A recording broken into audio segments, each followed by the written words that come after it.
guys, welcome to my YouTube channel, the Indo-French Life. My name is Shraddha, and today I'm going to talk about my own experience in Paris.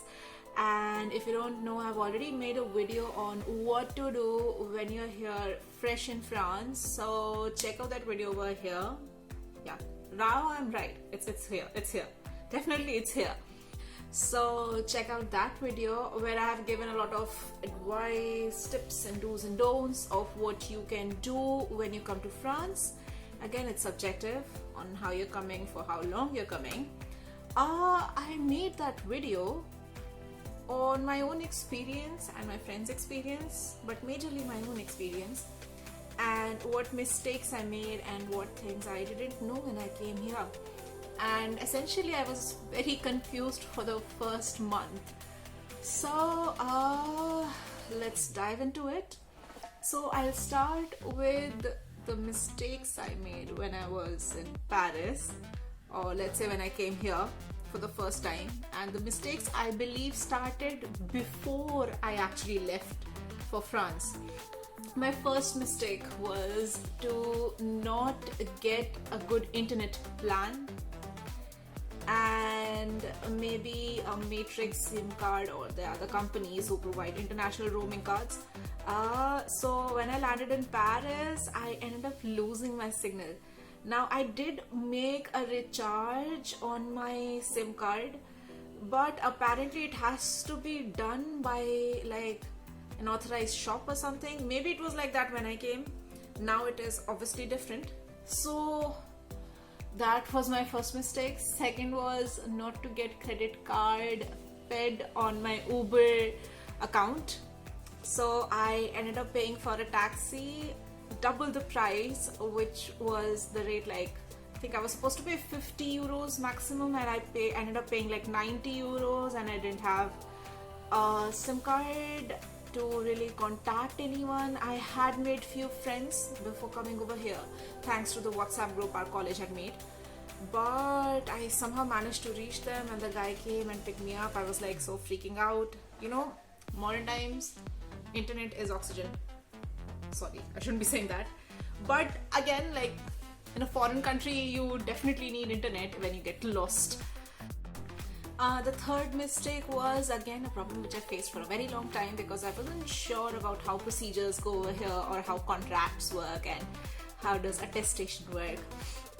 And by attestation I mean a paper which proves my resident address, my residential place.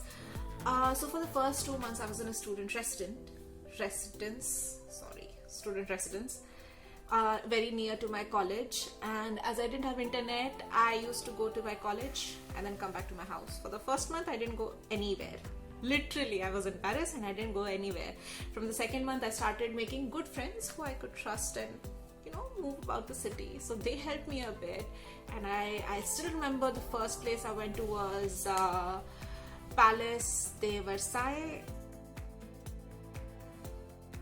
That's the Versailles Palace. You must have heard about French Revolution. It's a very nice landmark. It's beautiful. Like, takes you back to Disney movies.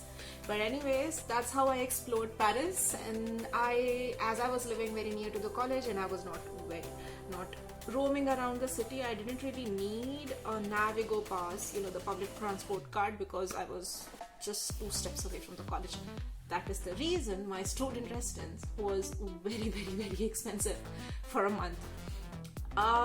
So now that happened, as it was expensive, I wanted to change as soon as possible, but I wasn't sure about how to get a contract and what should I be getting.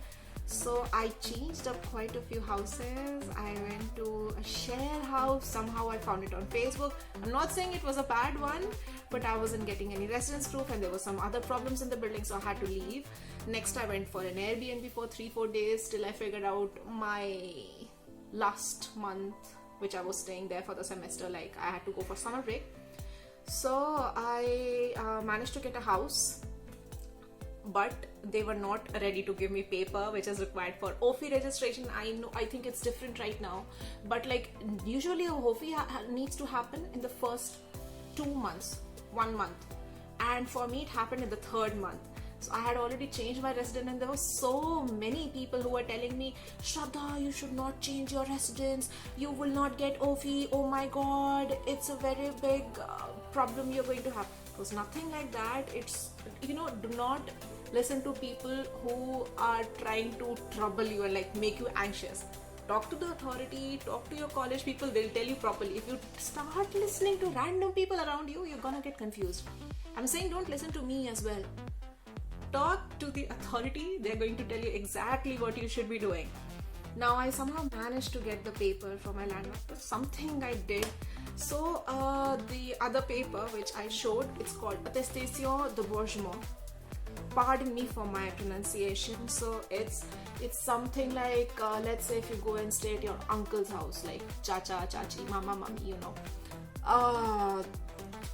if you are not paying rent, like they are treating you like a family, obviously you won't be paying rent as such. In that case, they can give you an attestation de bourgement with their ID proof and a utility bill of that house, and that you can produce when you go for visa or any other purpose or any other place to show your residential proof.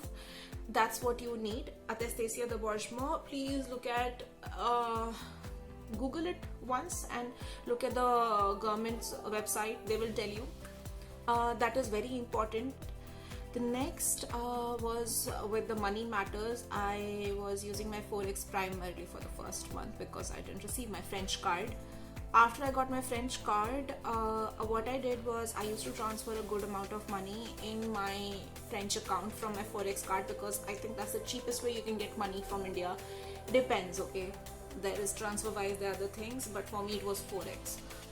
So I started doing that, and I used my French card after I received it, and I usually tapped that, and I didn't carry my Forex card everywhere with me.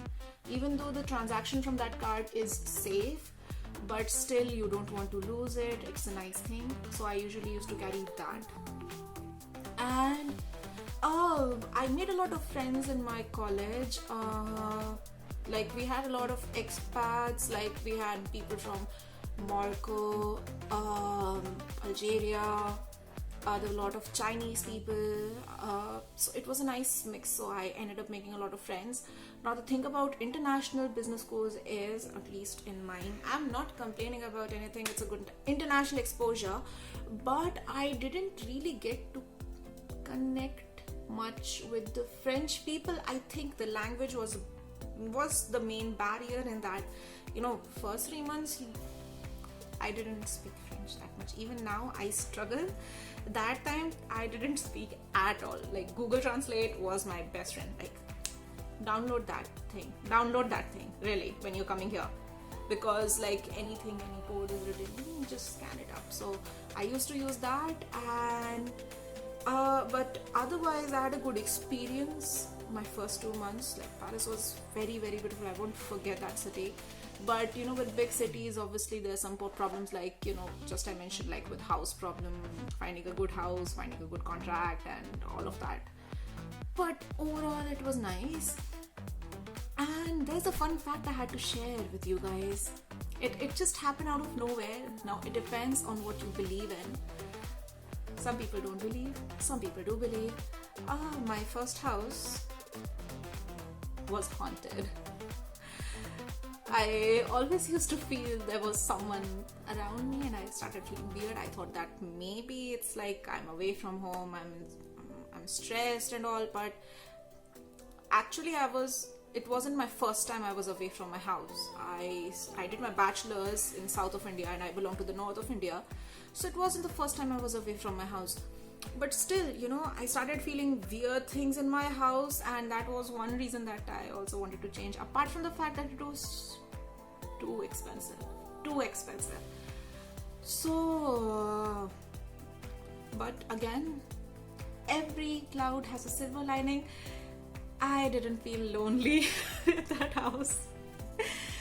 So yeah, this was my experience in Paris, and I hope you like this video. This was my personal experience, and yeah, I think it can be different for different people and in different cities.